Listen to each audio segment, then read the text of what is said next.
Hello friends, welcome है आप सभी का आपके इस कृष्णा आर्ट्स एजुकेशन चैनल में, जो बोर्ड एग्जाम की तैयारी करवाने के लिए नंबर 1 यूट्यूब चैनल है। इसलिए इस चैनल को आपने अभी तक सब्सक्राइब नहीं किया तो इस चैनल को सब्सक्राइब कर दें और साइड के बेल नोटिफिकेशन को प्रेस कर दें, ताकि हमारी वीडियो का लेटेस्ट नोटिफिकेशन आप तक सबसे पहले पहुँच के। और अगर आप हमारे इस यूट्यूब चैनल पर नए हैं तो आप टेलीग्राम चैनल में भी ज्वाइन हो जाएँ। टेलीग्राम चैनल का लिंक डिस्क्रिप्शन में दिया हुआ है, क्योंकि इस चैनल का जो भी स्टडी मटेरियल आपको प्रोवाइड किया जाएगा वो टेलीग्राम चैनल के माध्यम से ही किया जाएगा। स्टडी मटेरियल में आपको सभी सब्जेक्ट्स का चैप्टर बाय चैप्टर ऑब्जेक्टिव और सब्जेक्टिव क्वेश्चंस का पीडीएफ प्रोवाइड किया जाएगा, इसलिए आप टेलीग्राम चैनल को अवश्य ज्वाइन कर लें। तो चलिए इस वीडियो में आगे की ओर बढ़ते हैं। इसमें हम आपको कक्षा 10 का विज्ञान साइंस का जीव विज्ञान बायोलॉजी का सेकेंड चैप्टर नियंत्रण एवं समन्वय कंट्रोल एंड कोऑर्डिनेशन का सब्जेक्टिव क्वेश्चंस करवाने वाले हैं। इसमें हम आपके साथ इस चैप्टर का 17 से लेकर 31 तक के लघु उत्तरीय क्वेश्चंस को कवर करने वाले हैं। और अगर आपने इसका फर्स्ट पार्ट वाला वीडियो नहीं देखा है तो आप बायोलॉजी सब्जेक्टिव क्वेश्चंस के प्लेलिस्ट में जाकर उसके फर्स्ट पार्ट वाले वीडियो को भी देख सकते हैं, और उसका लिंक डिस्क्रिप्शन में भी दे दिया गया है। तो चलिए इसमें आगे की ओर बढ़ते हैं। इस वीडियो के अनुसार हमारा पहला क्वेश्चन है, हार्मोन थायरोक्साइन का क्या महत्व है। जो हार्मोन होता है थायरोक्सिन हार्मोन, उसका हमारे शरीर में क्या महत्व है, यह हमसे पूछा जा रहा है। तो हार्मोन थायरोक्सिन कार्बोहाइड्रेट प्रोटीन तथा वसा के सामान्य उपापचय जनरल मेटाबॉलिज्म का नियंत्रण करता है। जो थायरोक्सिन हार्मोन होता है वह हमारे शरीर में कार्बोहाइड्रेट प्रोटीन तथा वसा का जो सामान्य उपापचय होता है उसका नियंत्रण करता है। अतः यह शरीर की सामान्य वृद्धि विशेषकर हड्डियों बालों इत्यादि के विकास के लिए आवश्यक है। जो हमारे शरीर के सामान्य वृद्धि होती है, जैसे कि हमारी हड्डियां बढ़ती है, हमारे बाल बढ़ते हैं, तो उनके विकास के लिए यह जो थायरोक्सिन हार्मोन है वह हमारे शरीर के लिए बहुत ही जरूरी है। और आयोडीन की कमी से थायराइड ग्रंथि द्वारा बनने वाला हार्मोन कम बनता है। हमने आपको पहले भी पढ़ाया था कि अगर आयोडीन की कमी होती है तो घेघा रोग हो जाता है, और घेघा रोग होने का कारण है कि थायराइड जो होता है, थायराइड ग्रंथि द्वारा थायरोक्सिन हार्मोन कम बनने लगता है, जिसकी गति को बढ़ाने के प्रयास में कभी कभी थायराइड ग्रंथि भी बढ़ जाती है, जिसे घेघा एवं गलगंड गोइटर कहते हैं। यह जो घेघा रोग होता है यह एक बहुत इंपॉर्टेंट क्वेश्चन है। हमने आपको इसके बारे में फर्स्ट पार्ट वाली वीडियो में भी बताया था, और इसके बारे में हमने आपको ऑब्जेक्टिव क्वेश्चंस में भी पढ़ाया है कि जो घेघा रोग होता है वह आयोडीन की कमी से हो जाता है। और यह होने का कारण है कि जब आयोडीन की कमी होती है तो थायराइड ग्रंथि द्वारा जो थायरोक्सिन हार्मोन होता है वह कम बनने लगता है, और उसके कम बनने के कारण उसकी गति को बढ़ाने में कभी कभी थायराइड ग्रंथि ही बढ़ जाती है, जिसे घेघा या गलगंड रोग कहते हैं, जिसे इंग्लिश में गोइटर कहा जाता है। इसलिए थायरोक्सिन मानसिक व शारीरिक वृद्धि को प्रभावित करता है। तो इसमें इस क्वेश्चन में पूछा जा रहा था कि हार्मोन जो होता है थायरोक्सिन हार्मोन, उसका हमारे शरीर के लिए क्या महत्व है। तो इसका जो सबसे पहला महत्व बता दिया गया है कि यह शरीर की सामान्य वृद्धि हड्डियों बालों इत्यादि के विकास के लिए आवश्यक है, और यह हमारे शरीर में कार्बोहाइड्रेट प्रोटीन तथा वसा के सामान्य उपापचय का नियंत्रण करता है, अर्थात कंट्रोल में रखता है। और इसके कारण जो थायराइड बीमारी हो जाती है उसके बारे में भी इसमें बताया गया कि घेघा रोग कैसे उत्पन्न होता है। इसलिए हमारे शरीर में मानसिक एवं शारीरिक वृद्धि के लिए थायरोक्सिन हार्मोन का बहुत ही महत्व है। इसके बाद आपका नेक्स्ट क्वेश्चन है कि नर तथा मादा जनन हार्मोन के नाम एवं कार्य लिखें। नर तथा मादा का जनन अर्थात रिप्रोडक्शन हार्मोन रिप्रोडक्टिव हार्मोन के नाम एवं कार्य लिखें, क्या उनके क्या कार्य हैं। तो नर तथा मादा जनन हार्मोनों के नाम एवं कार्य निम्नलिखित है। पहला नर जनन हार्मोन, पहले बताया गया नर जनन हार्मोन के बारे में, जिसको इंग्लिश में टेस्टोस्टिरोन कहा जाता है या फिर एंड्रोजन कहा जाता है। और दूसरा बताया गया है कि मादा जनन हार्मोन, मादा जनन हार्मोन को प्रोजेस्टेरोन कहा जाता है या फिर इस्ट्रोजेन कहा जाता है। इसका जो कार्य होता है मादा तथा नर जनन हार्मोन का, हार्मोन के निर्माण में सहायक होना। इसका जो पहला कार्य होता है हार्मोन के निर्माण में सहायक होने, द्वितीय जनन लक्षण को नियंत्रित करना, और गर्भ अवस्था में होने वाली क्रियाओं में सहायक होना। जो गर्भ अवस्था में होने वाली क्रियाएं होती हैं उन क्रियाओं में नर तथा मादा जनन का जो हार्मोन होता है वह सहायक करता है। तो इसमें पूछा यह जा रहा था कि नर तथा मादा जनन हार्मोन के नाम एवं कार्य लिखें। तो नर तथा मादा जनन का जो नाम बता दिया गया है कि नर जनन का नाम होता है नर जनन हार्मोन टेस्टोस्टेरोन या एंड्रोजन, और मादा जनन हार्मोन का नाम होता है प्रोजेस्टेरोन या फिर इस्ट्रोजन। और इसका जो कार्य बताया गया है कि हार्मोन के निर्माण में यह सहायक होता है, द्वितीय जनन लक्षण को नियंत्रित करता है, और गर्भावस्था में होने वाली क्रियाओं में सहायता करता है, सहायक होता है। जंतुओं में रासायनिक समन्वय कैसे होता है। जो जंतु होते हैं उनमें रासायनिक समन्वय किस प्रकार और कैसे होता है। तो अंग तंत्रों के विभिन्न अंगों के बीच समन्वय स्थापित करने के लिए नियंत्रण की आवश्यकता होती है। जब अंग तंत्रों के विभिन्न अंगों के बीच समन्वय अर्थात कोऑर्डिनेशन स्थापित करना होता है तो उसके बीच नियंत्रण की आवश्यकता होती है। बिना नियंत्रण के अंगों के कार्य करने का समय एक नहीं होता है एवं वे व्यवस्थित ढंग से अपने कार्य का संपादन नहीं कर सकते हैं या नहीं कर सकेंगे। इसलिए जीवों के विभिन्न अंगों एवं अंग तंत्रों का समन्वय एवं नियंत्रण उनके विभिन्न कार्यों के कुशल संचालन के लिए आवश्यक है। इसमें पूछा जा रहा था कि जंतुओं में जो रासायनिक समन्वय होता है वह कैसे होता है। तो अंग तंत्र के विभिन्न अंगों के बीच समन्वय स्थापित करने के लिए नियंत्रण की आवश्यकता होती है। अंग तंत्र जो अलग अलग ह्यूमन बॉडी के ऑर्गन सिस्टम होते हैं उनको कंट्रोल करने के लिए इस समन्वय का अंग तंत्र के विभिन्न अंगों के बीच स्थापित करने के लिए इसका रासायनिक समन्वय का आवश्यकता होती है। और बिना नियंत्रण के अंगों को कार्य करने का समय भी एक नहीं होता है एवं व्यवस्थित ढंग से अपने कार्य का संपादन भी नहीं कर सकते हैं। इसलिए जीवों के विभिन्न अंगों एवं अंग तंत्रों का सामान्य एवं समन्वय एवं नियंत्रण उनके विभिन्न कार्यों के कुशल संचालन के लिए आवश्यक है। इसीलिए जंतुओं में रासायनिक समन्वय बहुत ही आवश्यक है। जिब्रेलिन्स की मुख्य उपयोगिता क्या है। जो जिब्रेलिन्स होता है उनकी मुख्य उपयोगिताएं क्या है। तो जिब्रेलिन्स नामक पादप हार्मोन, जो जिब्रेलिन्स होता है वह एक प्रकार का पादप हार्मोन होता है अर्थात पौधों में पाए जाने वाला एक हार्मोन होता है। यह एक जटिल कार्बनिक यौगिक है। कोशिका विभाजन एवं दीर्घन द्वारा ये पौधों की स्तंभ की लंबाई में वृद्धि करते हैं। जो पौधों की लंबाई होती है उस पौधे की लंबाई में जिब्रेलिन्स हार्मोन्स बहुत ही सहायक होता है अर्थात यही उस काम को करता है। इनके उपयोग से बड़े आकार के फलों एवं फूलों का उत्पादन किया जाता है। जो जिब्रेलिन्स होता है इसके उपयोग से बड़े बड़े आकार के फलों का निर्माण किया जाता है एवं फूलों का उत्पादन किया जाता है। बीज रहित फलों के उत्पादन में ये ऑक्सीजन की तरह सहायक होते हैं। बिना बीज के अगर फल तैयार करना हो तो इस जिब्रेलिन्स नामक पादप हार्मोन के द्वारा किया जाता है और यह एक प्रकार का ऑक्सीजन की तरह सहायक होता है।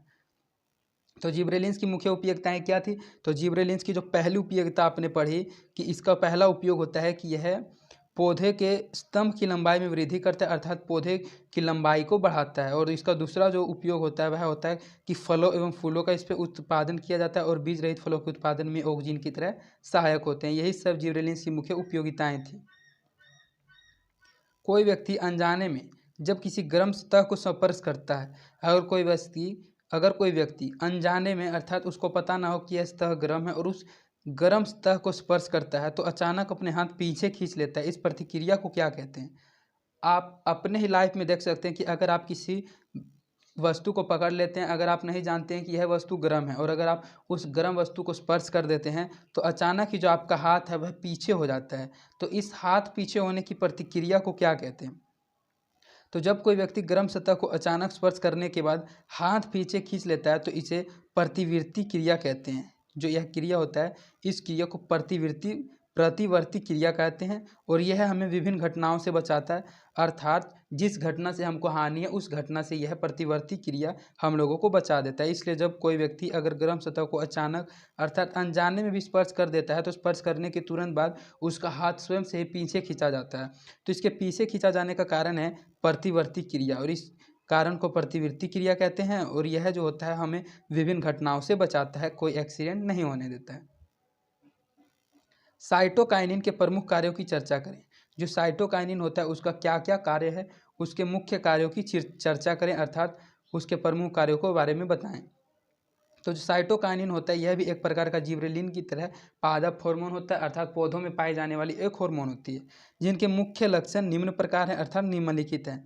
इसका जो पहला प्रमुख कार्य है कोशिका द्रव का विभाजन। यह जो साइटोकाइनिन होता है वह कोशिका द्रव में विभाजन करता है, बीज की परिसप्ति को खत्म कर उसके अंकुरण को प्रोत्साहित करता है अर्थात जो बीज होता है उसके परिसप्ति को खत्म कर देता है और उसको अंकुरण अर्थात अंकुरण को प्रोत्साहित करता है।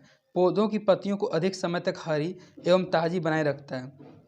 जो पौधों की पत्ती होती है वह अधिक हरी होती है और ताज़ी होती है तो उसको अधिक हरी एवं ताज़ी बनाने में साइटोकाइन बहुत ही उपयोगी होता है और पत्तियों में जीर्णता को रोकता है और यह पत्तियों में जीर्णता को भी रोकता है। तो इसमें पूछा जा रहा था कि साइटोकाइनिन के प्रमुख कार्यों की चर्चा करें। तो इसका जो पहला कार्य है कोशिका द्रव का विभाजन, इसका दूसरा कार्य है कि बीज की परिसप्ति को खत्म कर देता है और उसकी अंकुरण को प्रतिस्थापित करता है और जो पौधों की पत्तियों को अधिक समय तक हरी एवं ताज़ी भी बनाए रखता है और पत्तियों में जीर्णता को रोकता है। यही सभी साइटोकाइनिन पादप हार्मोन की प्रमुख कार्य थे। मनुष्य के शरीर में पाई जाने वाली अंतःस्रावी ग्रंथियों के नाम लिखें। इस क्वेश्चन में पूछा जा रहा है कि जो मनुष्य का शरीर होता है उसके शरीर में पाए जाने वाली जो अंतःस्रावी ग्रंथियां होती है उन ग्रंथियों के नाम लिखें। तो मनुष्य के शरीर में पाए जाने वाली अंतःस्रावी ग्रंथियां निम्नलिखित है।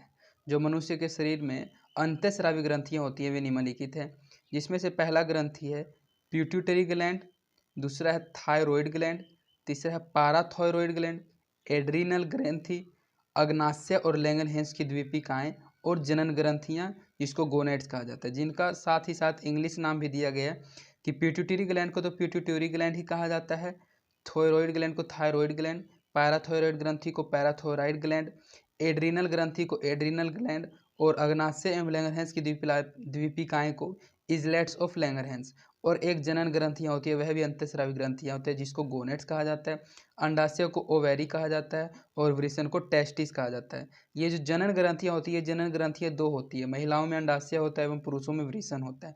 तो महिलाओं के जनन ग्रंथि को ओवेरी कहा जाता है और पुरुषों के जनन ग्रंथि को टेस्टिस कहा जाता है। तो ये जो 6 प्रकार की ग्रंथियां थी ये मनुष्य के शरीर में पाए जाने वाली अंतःस्रावी ग्रंथियां। तो आपसे इसमें ऑब्जेक्टिव क्वेश्चन में पूछा जा सकता है कि इनमें से कोई एक ग्रंथि दे दे और इसके अलावा 3 अलग ग्रंथि दे और पूछा जाए कि इनमें से कौन अंतःस्रावी ग्रंथि है। तो अगर आप इन 6 को अच्छे से ध्यान में रखिएगा तो अंतःस्रावी ग्रंथियों के बारे में आपसे पूछा जाएगा तो आप इसका सही आंसर दीजिएगा। तो चलिए इसके बाद नेक्स्ट क्वेश्चन की ओर बढ़ते हैं। हमारा नेक्स्ट क्वेश्चन है साइटोकाइनिन कोशिका विभाजन में कौन सी भूमिका अदा करती है। साइटोकाइनिन का पौधों में क्या भूमिका होता है, इसके बारे में हमने अपने 22 नंबर क्वेश्चन में आपको कवर कर दिया है। और इसमें कुछ अलग पूछा जा रहा है कि जो साइटोकाइनिन कोशिका होती है वह विभाजन में कौन सी भूमिका अदा करती है। तो साइटोकाइनिन एक प्रकार का पादप हार्मोन है। हमने आपको बताया था कि जो साइटोकाइनिन होता है यह एक प्रकार का पौधों में पाए जाने वाला हार्मोन होता है जो कोशिका द्रव के विभाजन को प्रोन्नत करता है। यह कभी भी अकेले कार्य नहीं करता है, हमेशा ऑक्सीजन के साथ मिलकर यह कोशिका विभाजन को प्रोत्साहित करता है। जो यह साइटोकाइनिन होता है यह कभी भी अकेले अर्थात स्वयं कार्य नहीं करता है, यह हमेशा ऑक्सीजन के साथ मिलकर कोशिका विभाजन को प्रोत्साहित करता है। यह पत्तियों में जीर्णता को भी रखता है, जो पत्तियों में जीर्णता होता है उसको भी यह रोकता है। तो ये 22 नंबर क्वेश्चन और 24 नंबर क्वेश्चन हल्का हल्का सेम सा, ये दोनों में एक ही टाइप का बात बताया गया। तो इसमें सिंपली पूछा जा रहा था कि साइटोकाइनिन कोशिका विभाजन में कौन सी भूमिका अदा करती है। तो जो साइटोकाइनिन होती है वह एक प्रकार का आप जानते हैं पादप हार्मोन है और यह कोशिका द्रव के विभाजन को प्रोन्नत करता है और यह कभी भी अकेले कार्य नहीं करता है। यह हमें ऑक्सीजन के साथ मिलकर कोशिका विभाजन को प्रोत्साहित करता है और यह पत्तियों में जीर्णता को भी रोकता है। यही थी साइटोकाइनिन कोशिका विभाजन में इसकी भूमिका। आयोडीन युक्त नमक लेने की सलाह क्यों दी जाती है। इस क्वेश्चन को हमने आपको बहुत बार समझाया कि आयोडीन युक्त नमक लेने की सलाह क्यों दी जाती है, क्योंकि आयोडीन की कमी से हमारे शरीर में एक घेघा नामक रोग हो जाता है जिसको गोइटर कहा जाता है और यह ज़्यादातर महिलाओं में होता है। तो चलिए इसके आंसर की ओर बढ़ते हैं। थायराइड ग्रंथि के द्वारा थायरोक्सिन नामक हार्मोन का स्राव होता है। हमारे शरीर में आपने पिछले क्वेश्चन में पढ़ा कि एक अंतःस्रावी ग्रंथि होती है थायराइड ग्रंथि और थायराइड ग्रंथि के द्वारा एक थायरोक्सिन नामक हार्मोन स्राव होता है अर्थात निकलता है। तो थायरोक्सिन के संश्लेषण के लिए आयोडीन का होना आवश्यक है। जो थायरोक्सिन हार्मोन रहता है उसका संश्लेषण के लिए हमारे शरीर में आयोडीन होना बहुत ही जरूरी है और यह कार्बोहाइड्रेट, प्रोटीन तथा वसा के सामान्य उपापचय को भी नियंत्रित करता है। और यह जो थायरोक्सिन होता है यह हमारे शरीर में कार्बोहाइड्रेट, प्रोटीन तथा वसा के सामान्य उपापचय को भी नियंत्रित करता है। और यह जो थायरोक्सिन होता है अगर हमारे शरीर में आयोडीन की कमी हो जाएगी तो यह अच्छे प्रकार से संश्लेषित नहीं हो पाती है और जब यह अच्छे से संश्लेषित नहीं होती है तो जो हमारा थायराइड होता है वह उसमें सूजन हो जाता है और यह बढ़ जाता है, जिस कारण हमको एक रोग हो जाता है जिसको घेघा के नाम से भी जाना जाता है। तो आपसे ऑब्जेक्टिव क्वेश्चन में एक क्वेश्चन यह भी पूछा जा सकता है कि आयोडीन की कमी से होने वाला रोग कौन सा है। तो आयोडीन की कमी से घेघा रोग होता है और मधुमेह जो रोग होता है वह इंसुलिन की कमी से होता है। वृद्धि नियंत्रक पदार्थ किसे कहते हैं, उदाहरण सहित समझाएं। वृद्धि नियंत्रक पदार्थ किसे कहते हैं और इसका एक उदाहरण भी बताएं। तो जो पदार्थ बहुत अल्प मात्रा में स्रावित होकर विसरण के द्वारा पौधों के विभिन्न अंगों में पहुंचते हैं वे उनकी वृद्धि एवं कई उपापचयी क्रियाओं का नियंत्रण एवं समन्वय करते हैं। जो पदार्थ बहुत ही कम मात्रा में स्रावित होकर विसरण के द्वारा पौधों के विभिन्न अंगों में पहुंचते हैं वे उनकी वृद्धि एवं कई उपापचयी क्रियाओं को नियंत्रण एवं समन्वय कंट्रोल एंड कोऑर्डिनेशन भी करते हैं। इन पदार्थों को वृद्धि नियंत्रक पदार्थ कहते हैं। जो ये अल्प मात्रा में पदार्थ होते हैं इन्हीं को वृद्धि नियंत्रक पदार्थ कहा जाता है। और ये कार्बनिक यौगिक हैं जो पौधे से तो उत्पन्न नहीं होते हैं परंतु पादप हार्मोन की तरह व्यवहृत होते हैं। उदाहरण के लिए ऑक्जिन, जिबरेलिन और साइटोकाइनिन, ये जो तीनों के तीनों हैं ये पौधों की वृद्धि के लिए उपयोग में आता है, लेकिन ये इसे वृद्धि नियंत्रक पदार्थ भी कहा जाता है। और यह पौधों में पाए जाने वाला एक हार्मोन होता है जिसके बारे में आपने पहले ही पढ़ा था कि साइटोकाइनिन एक पादप हार्मोन होता है, ऑक्जिन भी एक पादप हार्मोन होता है और एक जिबरेलिन भी एक पादप हार्मोन होता है। तो वृद्धि नियंत्रक पदार्थ किसे कहते हैं, उदाहरण सहित समझाए तो यही सब थे वृद्धि नियंत्रक पदार्थ, जिसका उदाहरण में आपको बता दिया गया कि उदाहरण में जैसे कि ऑक्जिन, जिबरेलिन और साइटोकाइनिन ये सभी वृद्धि नियंत्रक पदार्थ थी। प्रतिवर्ती क्रिया में मस्तिष्क की क्या भूमिका है। जो हमारे शरीर में एक क्रिया होती है प्रतिवर्ती क्रिया, उस क्रिया में हमारे ब्रेन का क्या भूमिका है, क्या इंपॉर्टेंस है। तो मस्तिष्क का मुख्य सोचने वाला भाग अग्र मस्तिष्क है। मस्तिष्क का 3 भाग होता है, अग्र मस्तिष्क, मध्य मस्तिष्क और पश्च मस्तिष्क। तो जो मस्तिष्क का मुख्य भाग होता है अर्थात सोचने वाला भाग होता है वह अग्र मस्तिष्क होता है। इसमें विभिन्न ग्राही संवेदी आवेग प्राप्त करने के लिए क्षेत्र होते हैं। इसमें विभिन्न ग्राही संवेदी मतलब किसी बात को ग्रहण करने के लिए एक क्षेत्र होता है। सामान्य प्रतिवर्ती क्रिया जैसे पतली के आकार में परिवर्तन तथा कोई सोची क्रिया है जैसे कि खिसकाना के मध्य एक पेशी गति का सेट है जिस पर हमारे सोचने का कोई नियंत्रण नहीं है। क्रियाओं में से कई मध्य मस्तिष्क तथा पश्च मस्तिष्क से भी नियंत्रित होती है। इसमें बताया जा रहा है कि हमारे शरीर में कुछ ऐसी ऐसी क्रियाएं भी होती हैं जिनको मध्य मस्तिष्क तथा पश्च मस्तिष्क से नियंत्रित किया जाता है और जो कुछ होता है वह प्रतिक्रिया में मस्तिष्क की क्या भूमिका है। तो यही क्रिया बताया गया है कि जो सामान्य प्रतिवर्ती क्रिया होता है जैसे पतली के आकार में परिवर्तन तथा कोई सोची क्रिया जैसे कि खिसकाना के मध्य में एक पेशी गति का सेट है जिस पर हमारे सोचने का कोई नियंत्रण नहीं है और क्रियाओं में कई मध्य मस्तिष्क तथा पश्च मस्तिष्क से नियंत्रित होता है। इसलिए प्रतिवर्ती क्रिया में मस्तिष्क की बहुत ही महत्वपूर्ण भूमिका है। स्पर्श अनुकुंचन क्या है। स्पर्श अनुकुंचन क्या है। छुई मुई के पत्तियों में कौन सी गति प्रदर्शित होती है। छुई मुई एक पौधे का नाम है और पूछा जा रहा है कि इसमें एक ही क्वेश्चन में 2 क्वेश्चन आपसे पूछा जा रहा है कि स्पर्श अनुकुंचन क्या है और छुई मुई की पत्तियों में कौन सी गति प्रदर्शित होती है। तो पौधों में ब्रह्म उद्दीपनों को ग्रहण करने की विशेष क्षमता होती है। जो पौधे होते हैं वे बाह्य उद्दीपनों को ग्रहण करने की उनमें एक विशेष प्रकार की क्षमता होती है। स्पर्श के प्रति अनुक्रिया को स्पर्श अनुकुंचन कहते हैं। जब हम किसी पौधों को स्पर्श करते हैं और उसकी जो अनुक्रिया होती है उसी स्पर्श के प्रति अनुक्रिया को स्पर्श अनुकुंचन कहते हैं। और छुई मुई के पत्तियों को स्पर्श के कारण जल की मात्रा में परिवर्तन हो जाता है जिसके कारण इनकी आकृति बदल जाती है तथा ये नीचे झुक जाती है। जो छुई मुई के पौधे होते हैं अगर आप उनको स्पर्श करते हैं तो उन पर स्पर्श के कारण जल की मात्रा में परिवर्तन होने लगता है जिसके कारण इनकी जो आकृति होती है वे बदल जाती हैं और जब उनकी पत्तियों में से जल का बहाव होने लगता है तो ये नीचे की ओर झुक जाती है। तो यही था स्पर्श अनुकुंचन क्या और छुई मुई की पत्तियों में कौन सी गति प्रदर्शित होती है। तो छुई मुई की गति जो प्रदर्शित होती है वह उसकी आकृति बदल जाती है और तथा ये नीचे की ओर झुक जाती है। ये थी छुई मुई पत्तियों की गति। और स्पर्श अनुकुंचन में आप पढ़ लिए हैं कि पौधों में बाह्य उद्दीपनों को ग्रहण करने की विशेष क्षमता होती है और स्पर्श के प्रति अनुक्रिया को स्पर्श अनुकुंचन कहते हैं। तंत्रिका ऊतक कैसे क्रिया करता है। जो तंत्रिका ऊतक होता है अर्थात तंत्रिका टिश्यू वह कैसे काम करता है। तो मनुष्य में केंद्रीय तंत्रिका तंत्र बहुत विकसित होता है।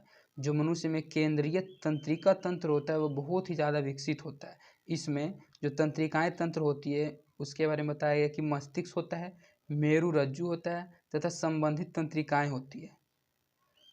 मस्तिष्क तंत्रिका तंत्र का मुख्य केंद्र होता है। जो मस्तिष्क होता है वह तंत्रिका तंत्र का मुख्य केंद्र होता है और शरीर के सभी अंगों का समन्वय करता है अर्थात शरीर के सभी अंगों को कंट्रोल करता है।